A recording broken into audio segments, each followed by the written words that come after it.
Silahkan duduk bersila yang bagus. Tegakkan badannya. Letakkan kedua tangan serileks mungkin. Tegakkan punggungnya, tegakkan lehernya. Luruskan wajah kita ke depan. Tataplah masa depan rohaniah kita dengan gilang gemilang. Perlahan silakan tutup mulutnya, tutup matanya.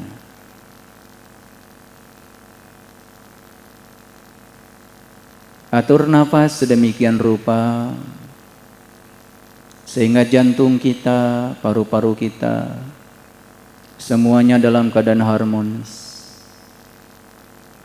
Sadari bahwa nafas adalah jantung kehidupan semesta yang masih dititipkan kepada kita. Nafas adalah tanda sang hidup masih ada dalam diri kita. Nafas adalah pertanda bahwa sang daya kehidupan semesta, energi ilahi tanpa batas masih dititipkan ke dalam diri kita. Perlahan fokuskan pikiran kita pada nafas kita. Mari kita heningkan cipta kita sejenak. Biarkan pikiran istirahat, tidak loncat ke masa lalu, tidak loncat ke masa depan. Hadir di sini, saat ini, sekarang. Masa lalu tinggal sejarah, masa depan pun masih misteri. Hidup kita yang sesungguhnya adalah di sini, saat ini, sekarang. Fokuskan pikiran kita pada ujung batang hidung, tempat keluar masuknya nafas. Sadari sepenuhnya sang keberadaan pada diri kita. Sadari sepenuhnya sang kehadiran dalam diri kita. Dia tidak pernah meninggalkan kita, selalu bersama dengan kita, memenuhi segala kebutuhan kita tanpa batas. Walaupun tidak selalu mengikuti keinginan-keinginan kita, Dialah sang pemilik semesta. Ada bersamamu, lebih dekat daripada urat nadi lehermu. Sekarang kita akan merasakan kehadirannya sepenuhnya. Heningkan batin kita, heningkan cipta kita. Sadari sepenuhnya. Hadir di sini saat ini sekarang. Karena dengan napas kita bisa melihat, dengan napas kita bisa mendengar, dengan napas kita bisa merasa, dengan napas tangan kita bisa digerakkan, dengan napas kaki kita bisa digerakkan. Sang hidup pada diri kita memberikan karisma dan wibawa kepada kita, sehingga tubuh kita menjadi sangat berharga. Sadari sepenuhnya. Allahu la ilaha illa huwal hayyul qayyum. La ta'khudhuhu sinnatu wala naum. Dia senantiasa berdiri tegak dalam diri kita, memenuhi segala kebutuhan kita, tidak pernah tertidur, bahkan tidak pernah terkantuk. Saat kita tidur, mata kita tertidur, telinga kita tertidur, seluruh organ tubuh kita tertidur. Satu-satunya yang tidak pernah tidur adalah nafas. Siapa yang tidak pernah tertidur itu? Bukankah yang tidak pernah tertidur itu adalah Dia? Jadi siapa sesungguhnya nafas itu? Dan siapa yang dibalik nafas itu? Sekarang sepenuhnya sadari.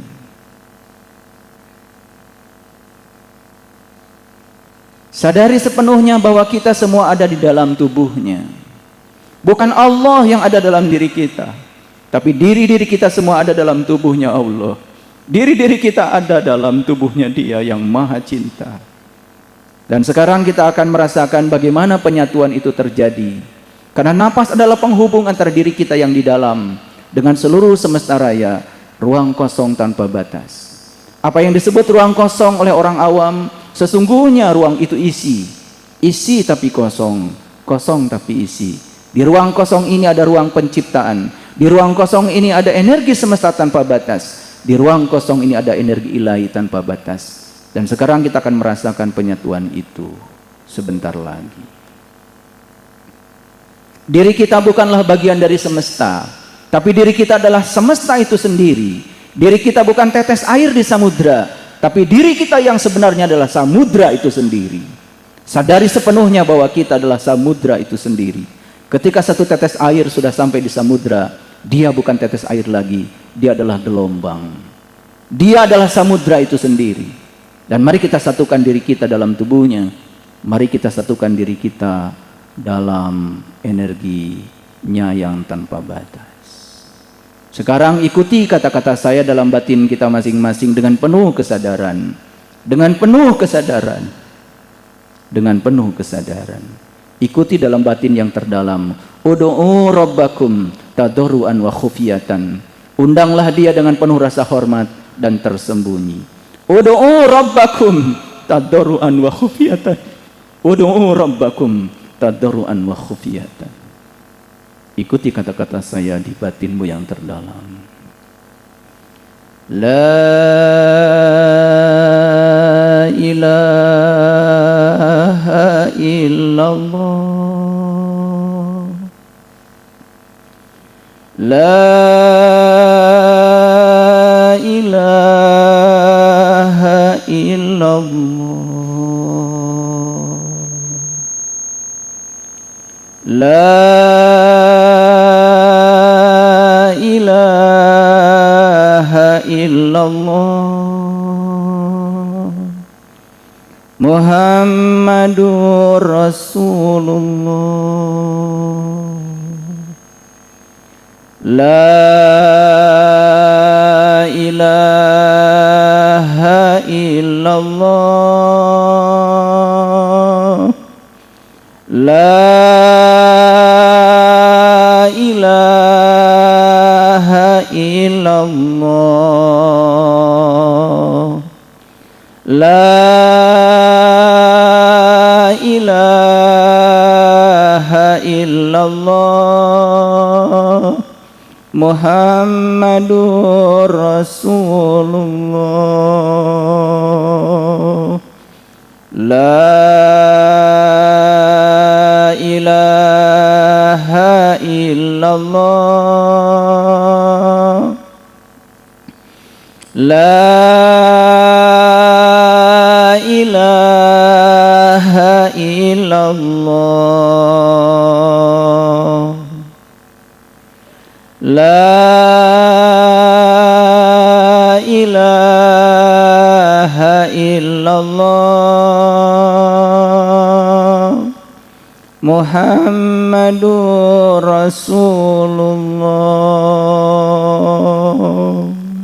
Terus lantunkan kalimat itu. La ilaha illallah. Yang mana yang bukan dia? Yang nyata adalah dia, yang tidak nyata adalah dia. Wal awalu wal akhiru wad dakhiru wal batin. Dia yang awal, dia yang akhir.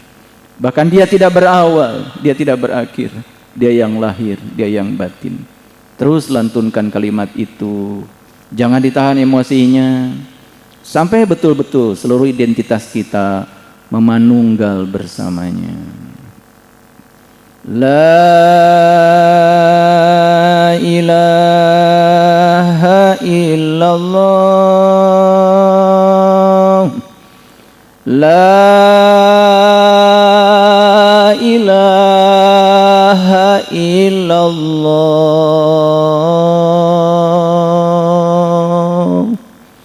La ilaha illallah. Muhammadur Rasulullah. Biarkan seluruh sel dalam tubuhmu bergetar hebat. 100 triliun sel dalam tubuh kita sekarang sedang bersuka cita, merasakan keheningan yang dalam, merasakan kehadirannya. Tadarru wa khufiyatan. La ilaha illallah. La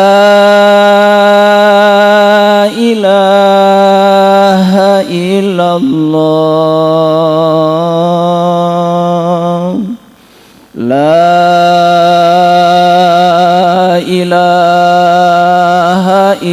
illallah Muhammadur Rasulullah. Terus lantunkan kalimat itu. Rasakan semakin dalam, semakin terasa keheningan itu. Dan semakin terasa pelukan semesta pada diri kita. Rasakan cinta kasihnya, rasakan kehadirannya, rasakan keberadaannya. Nikmati keheningan ini walaupun cuma beberapa saat. Lantunkan lebih dalam lagi. La ilaha illallah. La ilaha illallah. La ilaha illallah Muhammadur Rasulullah. Rasakan terus keheningan itu. Nikmati. Baik, mari kita hadiahkan Al-Fatihah untuk seluruh sel dalam tubuh kita. Semoga malam ini sudah siap untuk bisa menerima hidangan dari langit ruhani kita, hidangan dari Dia Sang Pemilik semesta raya. Fil barakati umul Quran. Al-Fatihah.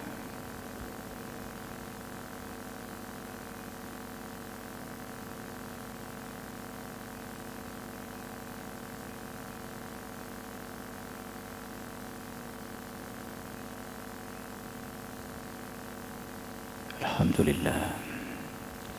Semoga semuanya tadi merasakan getaran yang hebat. Walaupun saya memimpin itu hanya beberapa saat.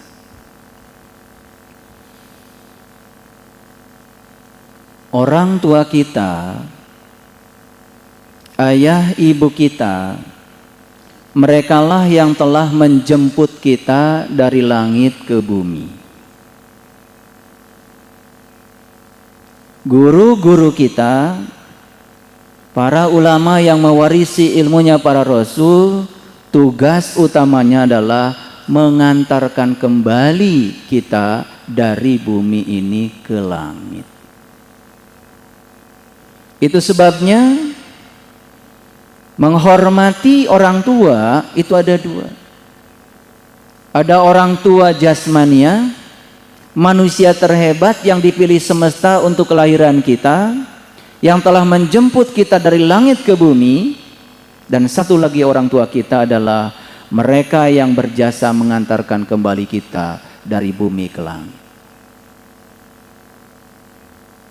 Di zaman para rasul, di zamannya para nabi, termasuk di zaman Nabi Muhammad Rasulullah Shallallahu Alaihi Wasallam, ada seorang sahabat yang berkata, "Ya Rasulullah, aku bahagia karena hidup sejaman dengan engkau dan aku mendapatkan ilmu langsung dari tanganmu."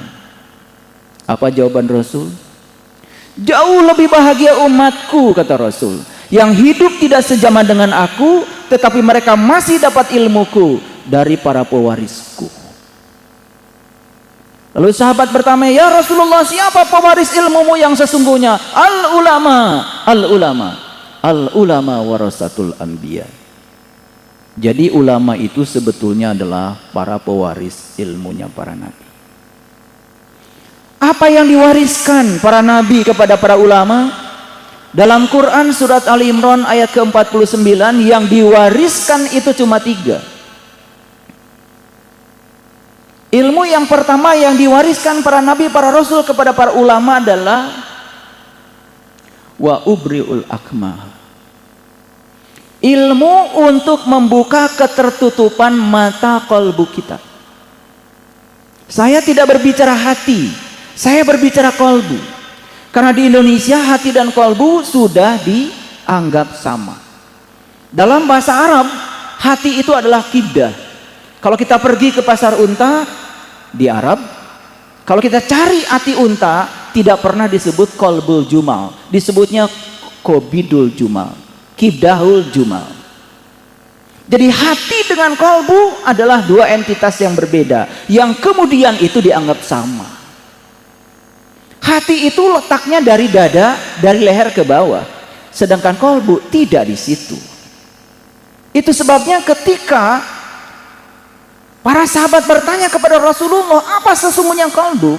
Turunlah hadis qudsi, dan Allah menyatakan, langit dan bumi tidak akan cukup menampung zatku, tapi qalbunya orang yang beriman, itulah sebenar-benarnya rumahku. Qalbul mu'min baitullah. Jadi qalbu itu adalah rumahnya Allah.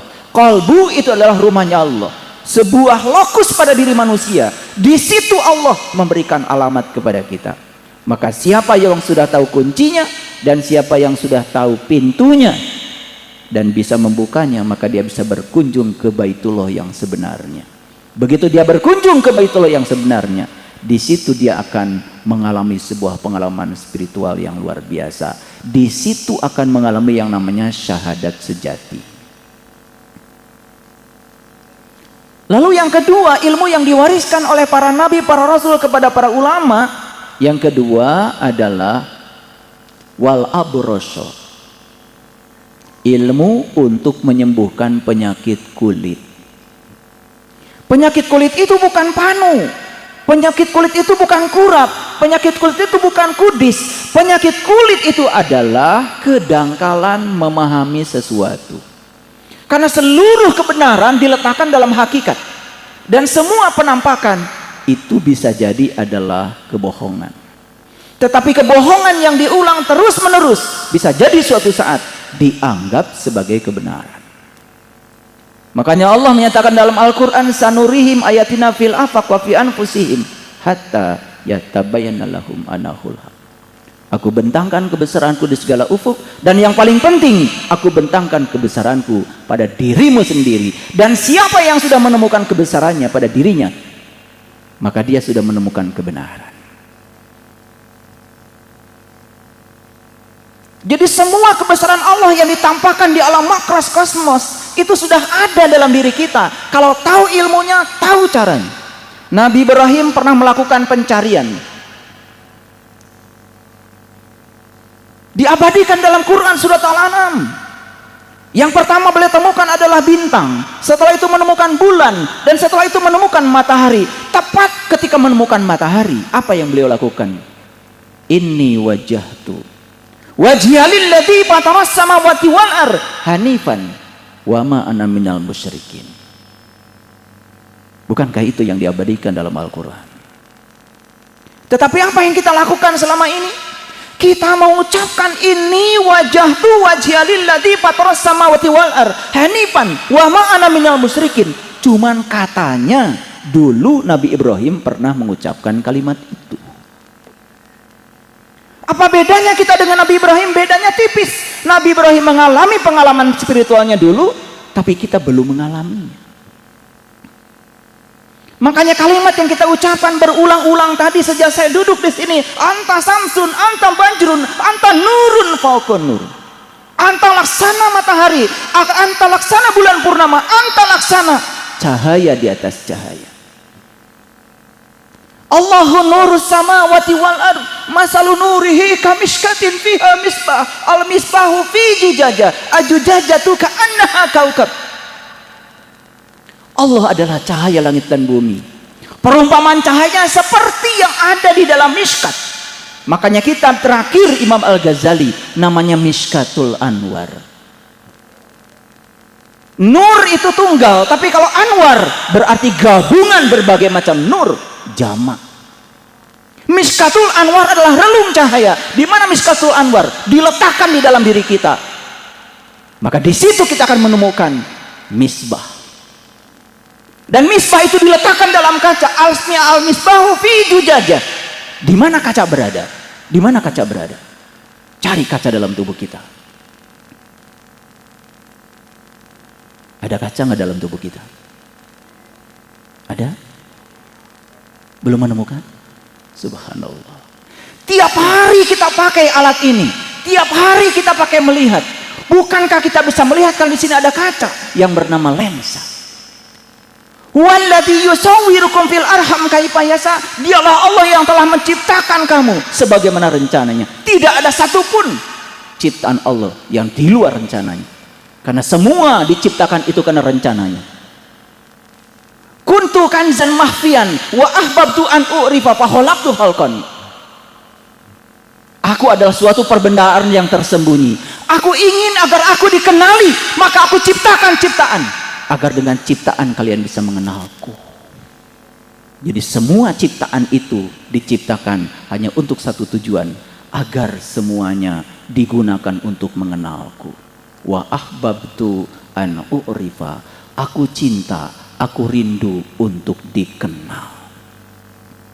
Makanya Rasulullah mengatakan awwaluddin ma'rifatullahi ta'ala wa rasulih. Awalnya agama mengenal Allah dan Rasulnya.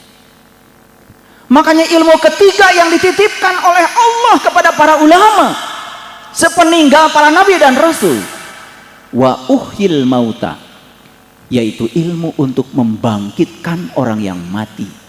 Tentu saja bukan mati secara fisik, tetapi matinya kesadaran. Membaca la ilaha illallah tidak sadar, membaca la ilaha illa huwa tidak sadar, membaca la ilaha illa anta tidak sadar, membaca la ilaha illa anta tidak sadar.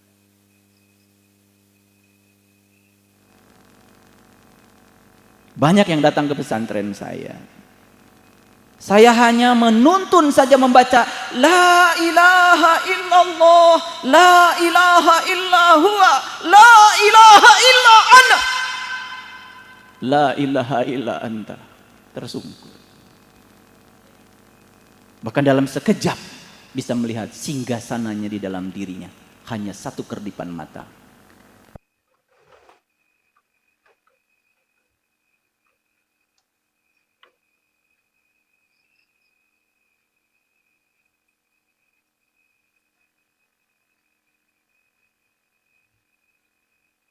Wallazina utul ilma darajat. Awas. Yang akan ditinggikan derajatnya oleh Allah itu cuman satu-satunya orang. Siapa itu? Beriman dan berilmu. Beriman dan berilmu. Tidak pakai atau. Kalau atau itu bisa pilihan. Boleh beriman atau berilmu. Tidak. Beriman dan berilmu. Yarfa'illahu allazina amanu minkum walladzina utul ilma darajah. Yang ditinggikan derajatnya oleh Allah itu adalah orang yang beriman sekaligus juga berilmu. Quran tidak cerita pengetahuan, tapi Quran cerita ilmu. Hati-hati, pengetahuan dan ilmu dua hal yang berbeda. Pengetahuan itu informasi, pengetahuan itu katanya. Apa kata orang, apa kata internet, apa kata siapapun itu masih informasi. Sepanjang informasi itu belum menjadi pengalaman pribadi kita. Begitu informasi itu sudah menjadi pengalaman pribadi, itu baru yang namanya ilmu. Quran tidak cerita pengetahuan, tapi Quran cerita ilmu. Pengetahuan dan ilmu dua hal yang berbeda. Jadi sebetulnya ilmu itu adalah pengetahuan yang sudah menjadi pengalaman rasa. Makanya para bijak, para suci mengatakan lam yahmadin. Siapa yang tidak mengalami, maka dia tidak akan pernah memahami. Siapa yang tidak mengalami, dia tidak akan pernah bisa memahami. Pemahaman itu bukan apa kata orang, bukan apa kata buku, bukan apa kata ulama, bukan apa kitab suci, tapi kebenaran pemahaman yang sebenarnya adalah apa kata pengalaman kita. Malam yazuk lam ya'rif. Yang gak ngalamin tidak akan pernah paham. Jadi paham itu bukan urusan intelektualitas. Paham itu bukan urusan pikiran, tapi paham itu adalah urusan kesadaran.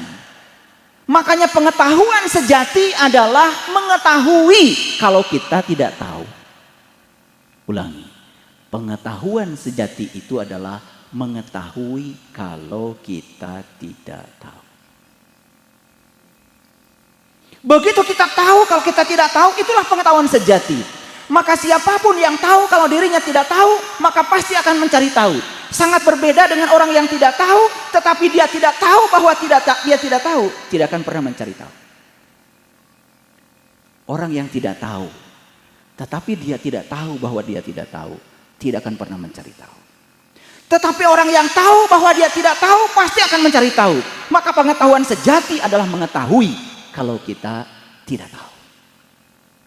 Orang yang merasa dirinya tahu dan merasa dirinya penuh tidak akan ada di sini. Dan orang-orang yang ada di sini saat ini adalah orang-orang yang sadar kalau dirinya mungkin saja belum tahu. Makanya dengan kerendahan hatinya membawa dirinya datang di majelis ilmu ini. Itu sebabnya Allah menyatakan dalam Al-Quran, gerbangnya hidayah itu adalah di sini. Alladzina yastami'una al-qaul fayattabi'una ahsanahu ulaika hadahumullah ulaika hum ulul albab. Orang-orang yang mau memasangkan telinganya untuk mendengar dan setelah mendengar dia mengikuti yang terbaik dari yang dia dengar. Ulaika hadahumullah, dialah orang-orang yang berhak atas hidayah Allah. Dan puncaknya hidayah adalah ulaika hum ulul albab. Dia akan menjadi ulul albab. Sudah tahu ulul albab itu siapa? Siapa ulul albab itu sebetulnya? Alladzina yazkurunallaha qiyaman wa qu'udan wa 'ala junubihim. Ulul albab itu adalah orang yang sudah bisa mengingat Allah dalam keadaan berdiri, duduk dan berbaring. Ulangi. Ulul albab itu adalah orang yang sudah bisa mengingat Allah dalam keadaan berdiri, duduk dan berbaring. Perhatikan saya semua. Mengingat dan menyebut dua hal yang berbeda. Ayo, betul apa tidak? Menyebut, mana alatnya? Mana alat untuk menyebut? Silahkan tunjukkan. Kalau menyebut pakai mana alatnya? Ini menyebut. Mengingat itu bukan di sini. Mengingat itu bukan di sini. Mengingat itu di dalam. Di sebelah mana saya pun tidak tahu. Tapi syarat sahnya ingat harus tahu yang diingat. Siapa yang sudah tahu pasti dia bisa mengingat. Rasulullah Shallallahu Alaihi Wasallam tidak sholat dulu, tetapi Isra Mi'raj dulu, liko dulu, berjumpa dulu dengan jati dirinya. Setelah berjumpa dengan jati dirinya, baru beliau bisa mengingat. Maka di Quran dikatakan, fa idza qadaitum manasikakum fazkurullah kazikrikum abaakum. Mengingat Allah itu seperti kalian mengingat orang tuamu. Silahkan praktekkan sekarang. Ingat sama orang tua sekarang? Ingat? Ada suaranya? Ada suaranya? Ada suaranya? Ingat sama orang tua sekarang? Ada suaranya? Kan tidak ada suaranya. Betul? Bapak saya namanya Haji Muhammad Komar. Bisa ingat sama bapak saya? Kenapa nggak bisa ingat? Karena nggak kenal. Karena syarat sahnya ingat harus tahu yang diingat. Tidak mungkin bisa mengingat kalau tidak tahu. Syarat sahnya ingat harus tahu. Sebutkan sekarang nama orang tua saya berulang kali, 1000 kali di tempat ini. Muhammad Komar, Muhammad Komar, Muhammad Komar. Sampai berbusa mulut kita. Apakah berhasil mengingat bapak saya? Tidak akan berhasil. Karena apa? Karena Muhammad Komar itu adalah tulisan nama bapak saya, bukan bapak saya. Bapak saya datang ke semesta ini tanpa nama. Yang ngasih nama adalah kakek saya. Setuju apa tidak? Ini ngaji dulu dikit. Sayang saya datang ke sini kalau nggak ngaji. Ini ngaji beneran nih. Tapi dikit aja ngajinya, nggak usah panjang-panjang. Karena yang paling penting dari semua itu sebetulnya bukan mendengar, mengikuti yang didengar sampai kita mencapai tingkatan ulul albab. Kalau sudah mencapai tingkatan ulul albab, di situ letaknya kenikmatan, di situ letaknya kebahagiaan, di situ letaknya nikmatnya sholat. Banyak anak-anak muda yang datang ke tempat saya sangat-sangat menyepelekan sholat. Dan saya tidak pernah marah. Tapi begitu saya ajarkan bagaimana cara sholat yang sebenarnya. Menangis ketika sholat. Lama ketika sholat. Bahkan tidak berhenti sholat. Rindu untuk sholat. Kenapa? Karena ayat yang disampaikan dalam Al-Quran. Innani anallah la ilaha illa anna fa'budni wa aqimis sholata li zikri. itu dipenuhi syaratnya. Makanya di Quran dikatakan innal munafiqina yukhadi'unallah wa huwa khadi'uhum wa idza qamu ila shalah qamu kusala yura'unan nas wa la yadhkurunallaha illa qalila. Sesungguhnya orang munafik itu adalah mereka yang suka sholat. Innal munafiqina yukhadi'unallah, sesungguhnya orang munafik itu adalah mereka yang suka menipu Allah. Apa artinya menipu? Menipu itu madep wajahnya, tetapi mungkir hatinya. Madep wajahnya, tetapi tidak sama dengan batinnya. Tidak sejalan antara fisiknya dengan batinnya. Itu yang disebut dengan munafik. Wa idza qamu ila shalah qamu kusala, dia suka mendirikan salat, tapi salatnya malas. Yura'unan nas, kalaupun dia salat hanya sebatas malu sama manusia. Wala yazkurunallaha illa qalila, bahkan sepanjang salatnya tidak mengingat Allah kecuali sedikit. Sedikit saja mengingat Allahnya, itu sudah munafik, apalagi yang tidak ingat sama sekali. Inilah pentingnya kita punya kesadaran untuk ini. Oleh karena itu, begitu pertama saya datang ke sini, tadi saya dengar di sini sedang ada simulasi bagaimana memahami kitab kuning dengan cepat. Saya bangga sekali. Bahkan sudah ada ahli-ahlinya tadi ya, dari pesantren Sugiri, Sidogiri. Luar biasa. Saya senang sekali. Muncullah anak-anak muda yang kreatif, mengembangkan intuisinya untuk mempermudah sistem pembelajaran. Itu sudah keren sekali, sangat keren sekali. Tetapi kenapa kita sering menyebut kitab yang gundul di pesantren itu namanya kitab kuning? Ada nggak tahu nggak alasan? Kenapa disebutnya kitab kuning?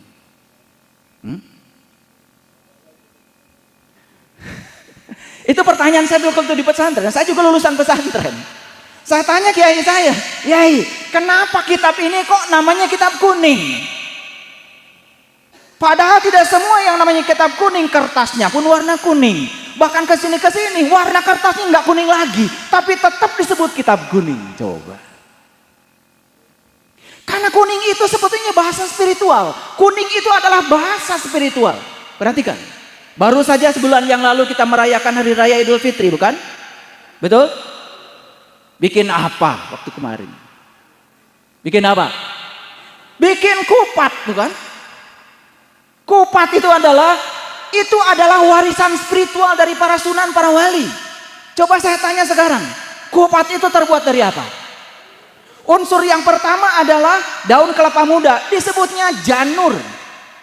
Ada yang mengatakan janur dari bahasa Sanskerta, janur, sejatinya nur. Tapi ada yang mengatakan janur itu ja'a nuron, telah datang cahaya. Cahaya itu kan warnanya kuning. Makanya luarnya janur, dalamnya nas. Nas itu adalah beras yang sudah digodok. Kalau belum digodok masih keras, namanya beras. Tapi kalau sudah lunak, namanya ganti jadi nas. Dari mana itu kok orang tua kita menyebut beras yang sudah digodok namanya nas? Itu diambil dari Quran surat An-Nas. Cerita apa itu? Cerita apa itu? Cerita nas. Ini nas. Cerita manusia. Jadi sejatinya nas adalah nur. Makanya disebutnya berwarna kuning keemasan. Jadi kitab kuning sebetulnya isinya adalah petunjuk untuk mendapatkan cahaya di atas cahaya. Kalau tahu ilmunya begitu. Jadi metode untuk mengertinya sudah ada, metode untuk tahu isinya sudah ada, tinggal sekarang cari metodenya untuk menemukan kitab kuning yang sejati. Karena saat nyawa di kerongkongan sini nanti, itu diabadikan dalam Quran surat Al-Waqiah. Falaula idza balagatil hulqum wa antum hina idzin tangdirun wa nahnu aqrabu ila minkum walakin la tubsirun. Ketika nyawamu sampai di kerongkongan nanti, saat itu kamu harus melihat. Saat itu kamu harus melihat.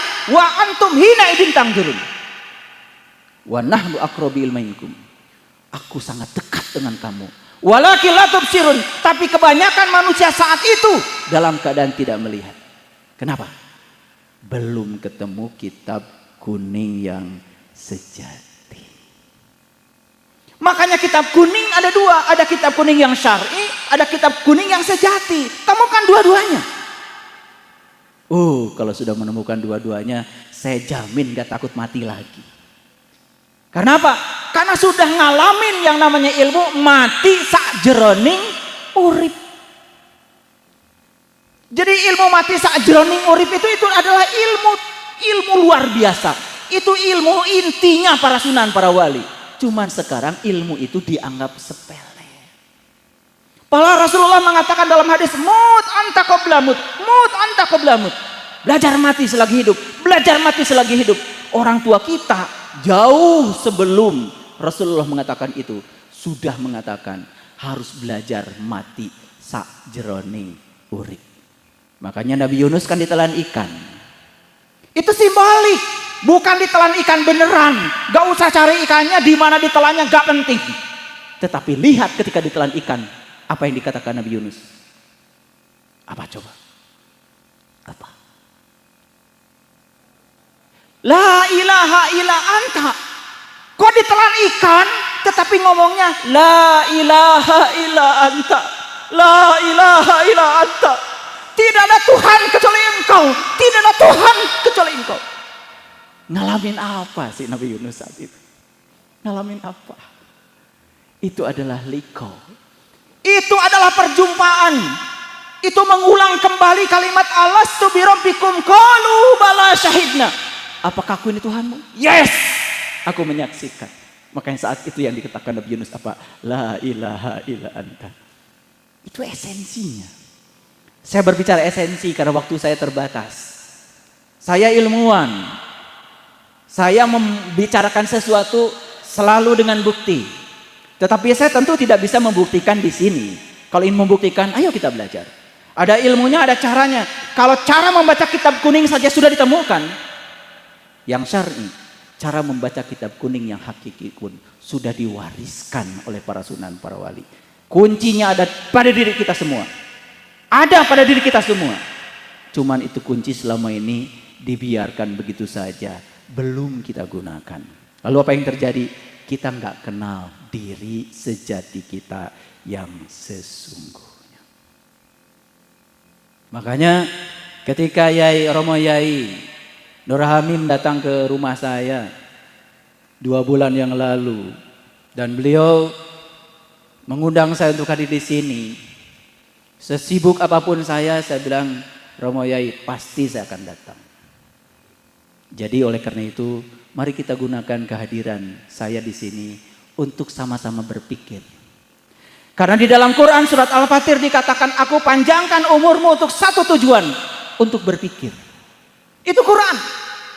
Jadi kita dipanjangkan umur oleh Allah itu untuk satu tujuan, untuk berpikir. Tahu nggak berpikir itu seperti apa? Sudah tahu nggak berpikir? Udah pada bisa berpikir?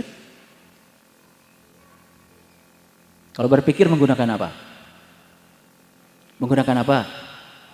Menggunakan pikiran. Siapa yang bisa menggunakan pikiran? Yang sudah bisa mengendalikan pikirannya. Ulangi. Saya tidak sedang cerita urusan sekolah. Siapa yang bisa berpikir adalah mereka yang sudah bisa mengendalikan pikirannya, bukan yang dikendalikan oleh pikirannya. Pertanyaan saya sederhana. Ayo jawab semuanya. Saat ini kita mengendalikan pikiran atau kita dikendalikan oleh pikiran? Ayo jawab. Mengendalikan pikiran atau kita dikendalikan oleh pikiran? Jawabannya apa? Dikendalikan pikiran. Sepanjang kita dikendalikan oleh pikiran, sepanjang itu pula kita tidak bisa menggunakan pikiran. Karena pikiran justru menggunakan kita, bukan kita yang menggunakan pikiran. Itulah pentingnya kita belajar kesadaran. Jadi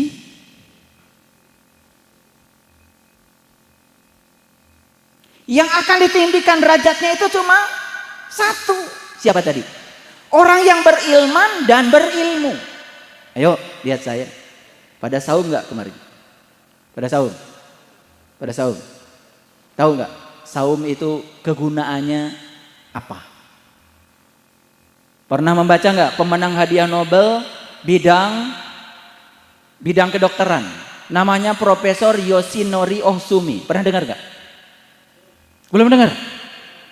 Nah ini pentingnya iman dan ilmu dipadukan. Kita sudah menjalankan saum, tapi selama ini tidak tahu apa sih alasannya saum. Ternyata Profesor Yoshinori Ohsumi mengatakan ketika seseorang sedang saum, lalu perutnya lapar, saat perutnya lapar maka di dalam dirinya akan dibentuk yang namanya protein autophagisom. Protein autophagisom itu adalah protein raksasa yang akan memakan sel-sel mati dalam tubuh. Makanya kalau orang saumnya benar, selesai saum sebulan penuh, wajahnya langsung beda, lebih segar, lebih fresh, jauh dari penyakit. Zamannya Nabi Muhammad sudah disunahkan kita saum Senin Kamis, seminggu 2 kali. Belum ada riset ilmiahnya. Tapi sekarang Profesor Yoshinori Ohsumi mengatakan sebaiknya seminggu 2 kali kita latihan melaparkan tubuh. Buat apa? Untuk membentuk protein autophagisom. Inilah pentingnya iman dan ilmu dipadukan. Makanya Romo Yai Nur Hamim mengundang saya, tolong katanya Yai Saiful datang ke pesantren kami, tolong jelaskan pentingnya ilmu dan iman itu dipadukan. Saya ahli fisika material elektronik. Loh kok saya bisa berdiri di sini?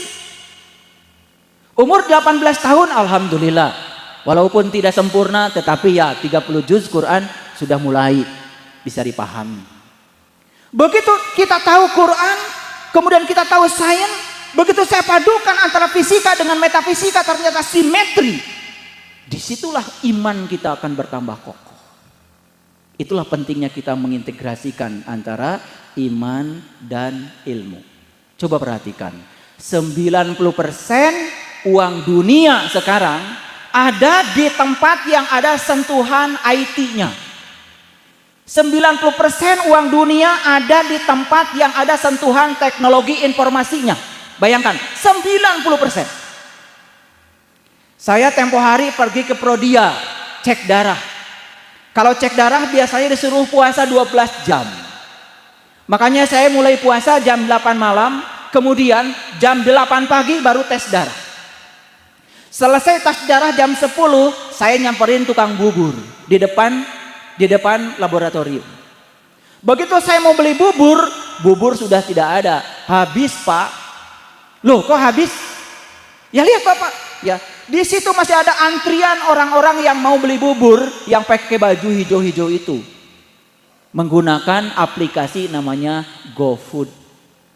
Karena tukang bubur ini kreatif, dia hubungkan dengan online. Dia hubungkan dengan GoFood, apa yang terjadi? Dulu orang dagang bubur di pinggir jalan, nunggu saja orang datang. Sekarang tidak usah nunggu orang datang. Hubungkan secara online ke semua tempat yang perlu bubur, tinggal cari di telepon, dan orang yang perlu bubur tinggal klik, datanglah gosen. Lalu beli bubur. Luar biasa bukan? Sekarang coba bedakan.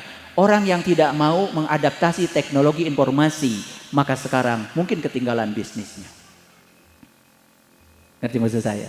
90% uang sekarang ada di tempat yang ada sentuhan teknologi informasinya. Makanya saya tanya kepada Romo Yai, apakah di pondok pesantrennya Romo Yai itu ada pengetahuan umum? Diajarkan matematika, diajarkan fisika, diajarkan. Bahkan teknologi informasi di pesantren ini diajarkan. Wah, ini sudah luar biasa.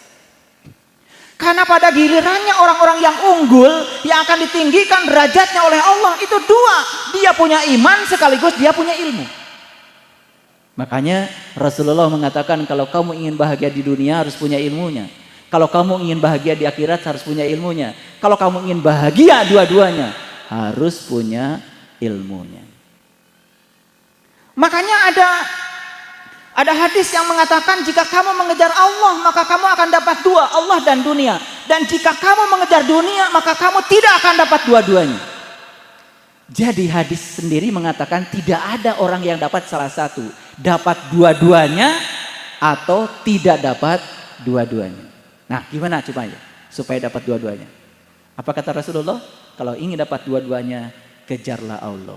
Maka siapa yang mengejar Allah, maka dia dapat Allah dan dunia. Lihat saya sekarang. Lihat saya sekarang. Ada bayangan nggak di sini? Ada bayangan saya nggak? Oke, kenapa ada bayangan saya? Ayo, santri yang paling tinggi sekolahnya. Kenapa saya punya bayangan sekarang? Karena ada cahaya. Jadi sebetulnya bayangan itu karena cahaya terhalang oleh tubuh saya, bukan? Ulangi, bayangan itu karena cahaya terhalang oleh tubuh saya. Betul? Nah, siang hari ada bayangan, kenapa? Ada sinar matahari.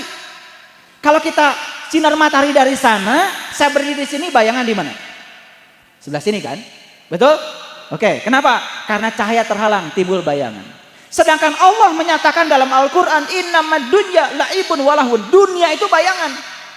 Kalau dunia itu bayangan, hati-hati. Jangan kejar bayangan.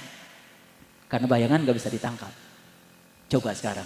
Gimana caranya supaya bayangan ini ikut saya? Ayo, mikir. Hah?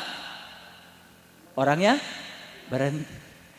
Ini sumber cahaya, bayangan di sini. Gimana caranya supaya bayangan ikut saya? Saya bergerak saja mendekati sumber cahaya. Ikut nggak? Ikut dong. Makin dekat sumber cahayanya didekati, ternyata bayangan ikut. Nah, Allah menyatakan diri dalam Al-Quran sebagai nur ala nur. Allah menyatakan sebagai sumber cahaya, maka siapa yang mengejar sumber cahaya, maka dia akan diikuti oleh bayangannya. Siapa yang mengejar Allah akan diikuti oleh dunia.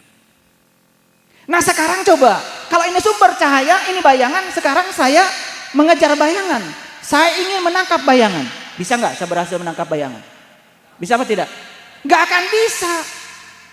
Apakah saya bisa menangkap bayangan? Tidak akan bisa. Yang jelas saya semakin jauh dari sumber cahaya. Betul? Semakin keras saya mengejar bayangan saya, semakin jauh dari sumber cahaya. Saya tidak akan bisa menangkap dua-duanya. Nah, itu sebabnya kenapa Rasulullah mengatakan kullu amrin dzibalin la yubda'u bi basmalah fahuwa aqta. Setiap pekerjaan yang tidak dimulai dengan basmalah putus, tidak menjadi amal. Tahu maknanya? Tahu maknanya? Jadi pekerjaan harus dimulai dengan apa? Gimana caranya? Oh, pokoknya apapun yang saya lakukan, baca bismillahirrahmanirrahim, begitu. Yes, itu sudah bagus secara syar'i. Tetapi secara hakikat tidak begitu. Ketika kita bilang bismillahirrahmanirrahim, atas nama Allah yang Maha Pengasih dan Maha Penyayang. Ketika kita mengatasnamakan Allah, berarti tanggung jawab kita harus membawa sifat-sifat Allah ke dalam pekerjaan kita. Setuju atau tidak? Nah, ketika kita bawa sifat-sifat Allah ke dalam pekerjaan kita, maka kita sedang memanusiakan manusia. Itu yang disebut dengan kemanusiaan. Karena kita sudah membawa sifat-sifat ilahi ke dalam kehidupan kita. Itu yang dikatakan mengejar Allah. Apapun yang kita kerjakan harus billah, lillah, bismillah. Lillah berarti karena Allah, billah bersama Allah, bismillah karena kita sedang mengatasnamakan Allah. Puncaknya adalah alhamdulillah, segala puji habis untuk Allah. Gak tahu nih, para guru di pondok pesantren ini sudah tahu MBKM belum? Kurikulum baru sekarang yang dirancang oleh pemerintahan yang sekarang itu adalah MBKM. Merdeka Belajar Kampus Merdeka. Jadi tidak boleh lagi siswa dicetak sebagaimana maunya guru. Tugas guru adalah menghargai kehadiran setiap siswa sebagai tamu agung yang direncanakan Allah, bukan direncanakan gurunya. Makanya di sekolah guru tidak boleh menghukum siswa lagi.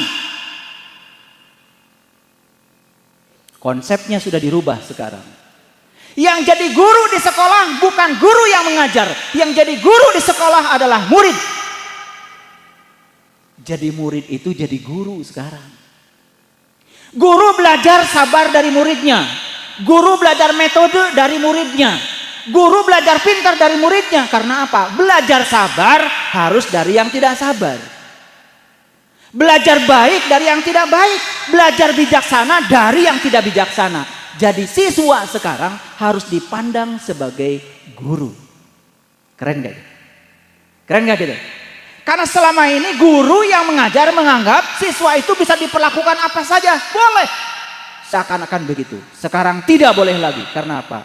Siswa itu adalah tamu agung yang diutus ke semesta untuk menjadi dirinya sendiri. Bukan untuk menjadi apa kata orang tuanya dan bukan untuk menjadi apa kata gurunya. Ini yang disebut dengan kurikulum kampus merdeka, merdeka belajar.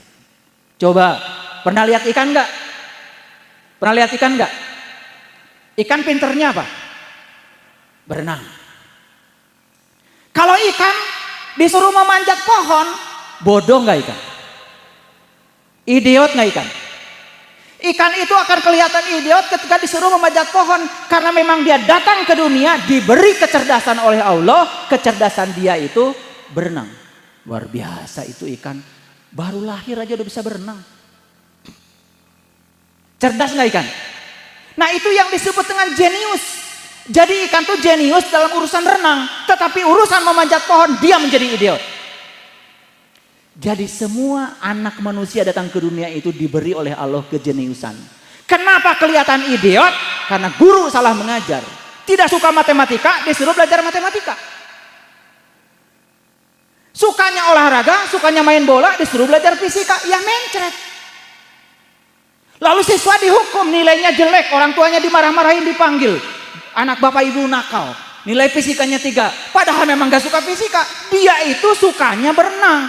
Kenapa tidak suruh dia aja berenang tiap hari? Nanti jadi juara renang nasional, jadi juara renang SEA Games, juara renang olimpiade. Karena memang dia jenius di bidang itu. Bapak ibu, saya perlu kasih tahu. Sekarang ini anak-anak kita berada pada tingkat putus asa. Karena sistem pendidikan yang keliru. Karena apa? Semua anak dibangun seperti yang guru mau. Semua anak dibangun seperti yang orang tua mau. Saya sekarang sedang memberikan terapi, coaching. Perhatikan saya. Ada anak perempuan umurnya 41 tahun. Lulusan ITB, farmasi, magister. Hebat gak? Hebat. Tetapi dia sakit.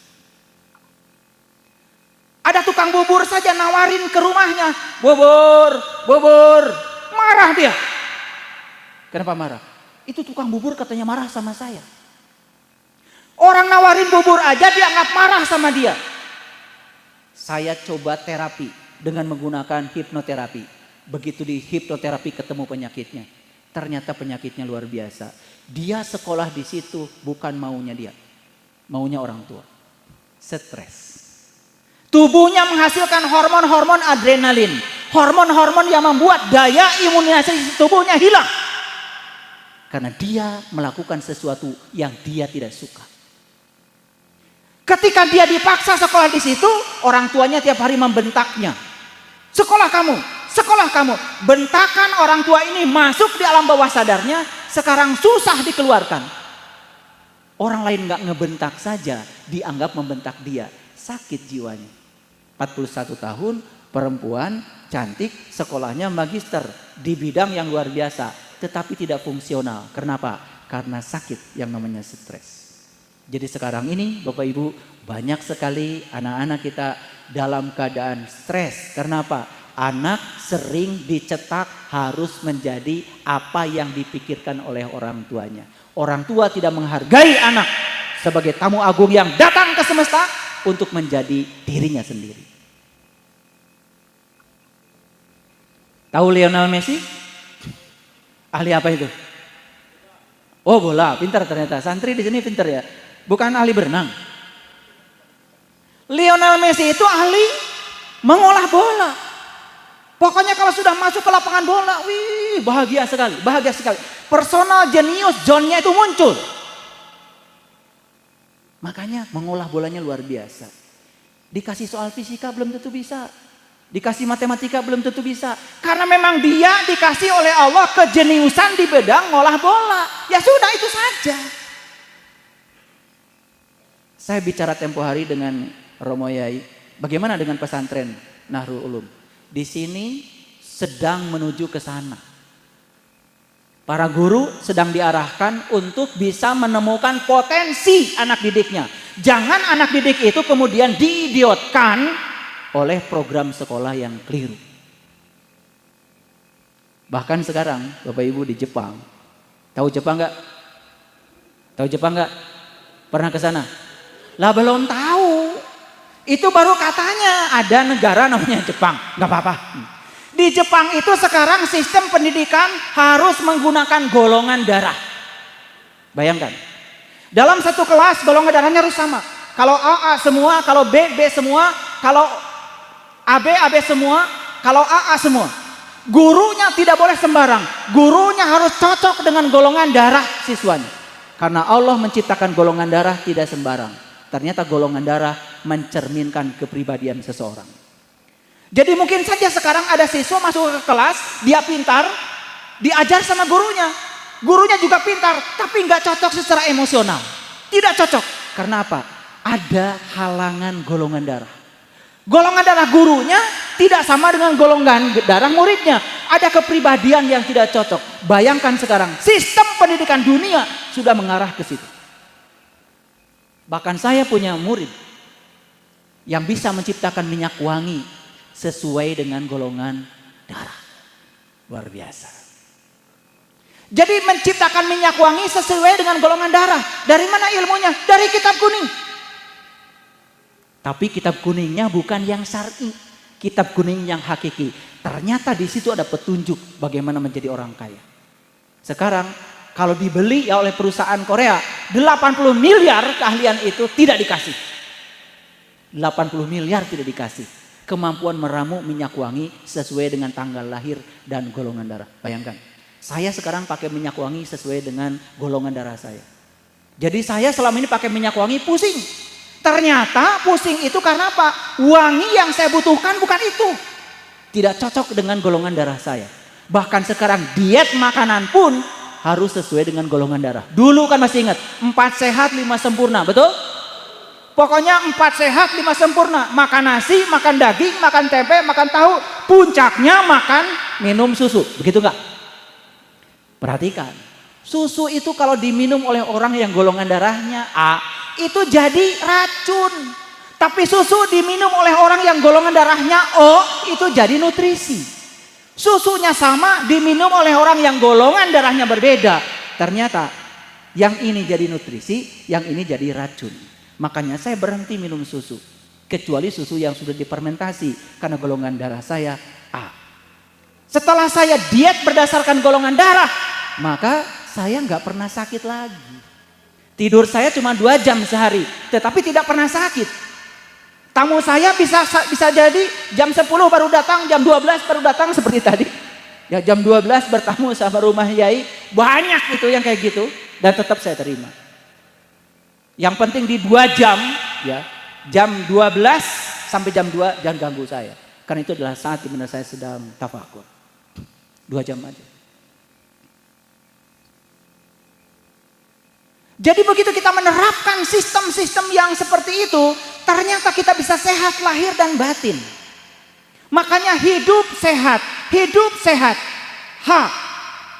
Hati selalu gembira. Istirahat yang cukup. Bukan istirahat tubuh, ini nih yang harus istirahat. Pikiran. Sepanjang kita dikendalikan oleh pikiran, kita tidak akan pernah istirahat. Makanya banyak yang mimpi buruk. Begitu mau dibimbing untuk meniti ke dalam diri, saya tanya dulu, kamu itu suka mimpi buruk ya? Itu kebaca ya dari gelombang otaknya. Oh, kok Bapak tahu? Ya tahu. Karena gelombang otak itu memancarkan frekuensi yang berbeda satu orang dengan orang yang lain. Saya bisa tahu ya di ruangan ini siapa yang suka mimpi buruk. Saya tahu. Nah ketika orang mimpi buruk berarti apa? Nur insaninya ketika keluar dari tubuh itu dalam keadaan kotor. Ketika nur insani keluar dari tubuh dalam keadaan kotor, dia akan bergabung dengan jiwa-jiwa yang kotor. Jiwa-jiwa yang tidak bisa pulang tetapi sudah tidak berada dalam tubuh lagi. Makanya ketika kita bicara ruh itu kan ada 3. Nurullah, Nur Muhammad, Nur Insan. Nah, nur insan itu namanya jiwa. Makanya ruh dengan jiwa dua entitas yang berbeda. Tapi banyak sekali yang belajar spiritual tapi gak bisa membedakan mana ruh mana jiwa. Di Quran ruh dipanggilnya ruh saja, tapi jiwa dipanggilnya nafs. Jadi bahasa Arabnya saja sudah berbeda, berarti maksudnya berbeda. Ruh dengan jiwa berbeda. Saat kita tidur, yang keluar bukan ruh. Saat kita tidur, yang keluar adalah jiwa. Tetapi saat kita mati dalam keadaan tidak tahu jalan pulang, Nurullah dan Nur Muhammad keluar, jiwanya tertinggal di dalam. Maka jiwanya terkubur di sini dalam kegelapan. Itu karena dia tidak tahu jalan. Belum bisa mengalami syahadat yang sejati. Seperti yang di Quran surat Al-Waqiah tadi, ketika nyawa di kerongkongan, dia dalam keadaan tidak melihat. Ini yang saya bicarakan jangan dianggap sepele. Karena ini adalah ilmu yang diwariskan oleh para sunan, para wali yang selama ini banyak ditinggalkan oleh kebanyakan orang. Jadi sekarang dunia sains dengan spiritual itu sudah saling melengkapi. Makanya penting kita punya anak, bagus imannya, bagus juga ilmunya. Keren spiritualnya, keren juga pengetahuan sainsnya. Kuasai matematika, kuasai fisika, kuasai kimia, kuasai sains, kuasai teknologi informasi. Sudah. Luar biasa. Dan di sekolah ini semuanya sudah ada. Perhatikan saya. Kalau sekarang bisa lihat saya enggak dari jauh? Yang sebelah sana bisa lihat saya enggak? Yang sebelah sana lagi bisa lihat saya enggak? Makin jauh dari saya, mata kita tidak sanggup lagi melihat saya. Betul? Kenapa? Kenapa? Karena mata ini punya keterbatasan.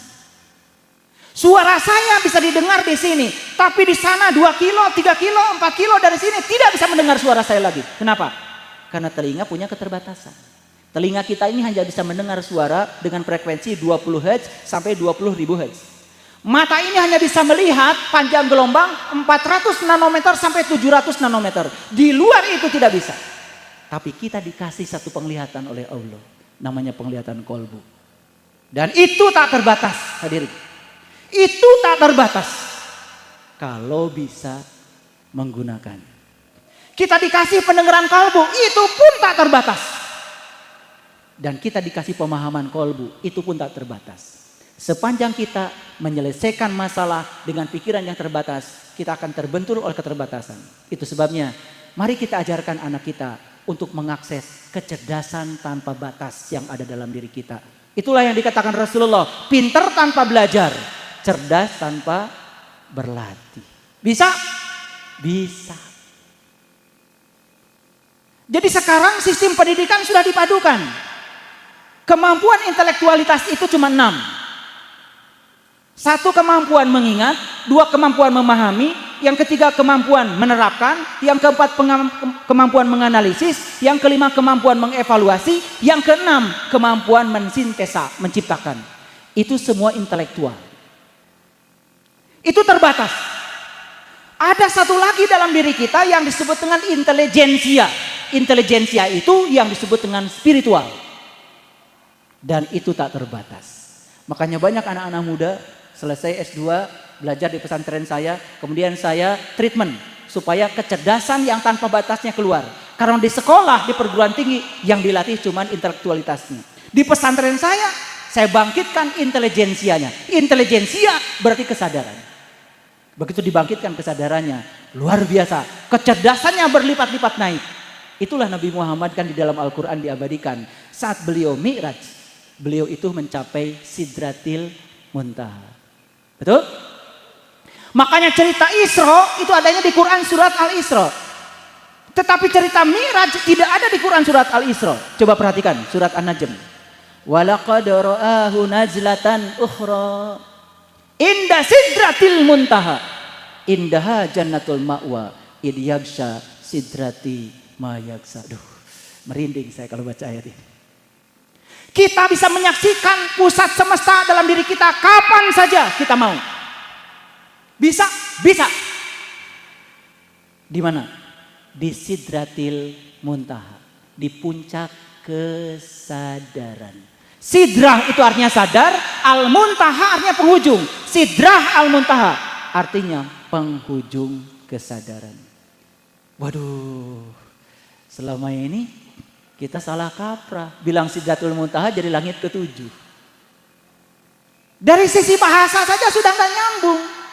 Sidrah itu sudah jadi bahasa Indonesia, sadar. Al-Muntaha itu puncak, Al-Muntaha itu penghujung. Sidrah Al-Muntaha artinya puncak kesadaran. Jadi para nabi, para rasul itu sebetulnya hanya mengasah kesadaran sampai di puncaknya kesadaran. Di puncak kesadaran kita akan bertemu dengan yang namanya intelijensia. Sekolah umum yang biasa tidak akan bisa menghasilkan santri-santri model begitu. Tapi sekolah seperti Nahrul Ulum ini bisa.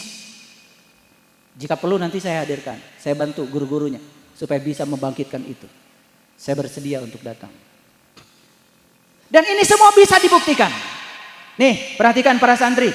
Para santri, saya tanya, Hari Santri Nasional tanggal berapa? Tanggal berapa? Ah, ini santri beneran. Ya, Hari Santri Nasional sudah dibakukan oleh Presiden Joko Widodo tanggal 22 Oktober tahun berapa? Loh, Joko Widodo. Hari Santri Nasional sudah dideklarasikan oleh Presiden Joko Widodo tanggal 22 Oktober tahun 2015. Hari Santri Nasional. Kenapa santri sekarang diangkat? Lihat saya semuanya. Tanggal 22 Oktober tahun 1945, 3 bulan setelah Indonesia merdeka, penjajah Belanda belum lari dari Indonesia. Masih bercokol di Indonesia, bahkan ingin menjajah kembali. Makanya di Surabaya kemudian mereka mengibarkan bendera Belanda lagi. Pada saat itu sudah merdeka Indonesia. Lalu ada seorang tokoh besar yang sangat luar biasa di Indonesia ini. Namanya Romo Kiai Haji Hasyim Asy'ari. Kenal itu? Kenal itu? Subhanallah. Yang kemudian melahirkan seorang anak namanya Romo Kiai Haji Abdurrahman Wahid yang jadi presiden RI yang keempat dari santri. Jadi santri itu bisa jadi presiden. Makanya belajar bahasa Inggris, belajar bahasa asing. Di samping belajar bahasa Arab. Gontor ini, Ponorogo ini sudah menjadi ikon nasional. Kenapa? Di Ponorogo ini ada pesantren modern, namanya pesantren Gontor. Bahkan dari luar negeri banyak yang menyekolahkan anak di sini. Luar biasa. Makanya bisa jadi kebangkitan kesadaran spiritual terjadi di Indonesia. Saya setuju tadi. Kalau teknik untuk membaca kitab kuning ditemukan di Jawa Timur, dan Jawa Timur itu di Ponorogo, dan Ponorogo lah Nahrul Ulum, mungkin ini berkah dari semesta. Tepuk tangan dulu buat Yai Ramadan. Makanya saya datang ke sini. Sesibuk apapun. Tamu saya banyak sekali yang datang hampir setiap hari. Kemarin dari KBRI Washington coba. Minta dibimbing untuk meniti ke dalam diri. Tolong dibuktikan katanya. Apa betul pusat semesta ada pada diri? Dari Washington coba. Ngumpulin duit datang ke pesantren saya.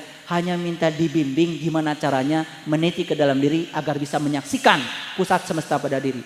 Betul nggak Quran surat Al-Fusilat yang mengatakan aku bentangkan kebesaranku di segala ufuk, dan yang paling penting aku bentangkan kebesaranku pada dirimu sendiri. Siapa yang bisa menyaksikannya berarti menemukan kebenaran.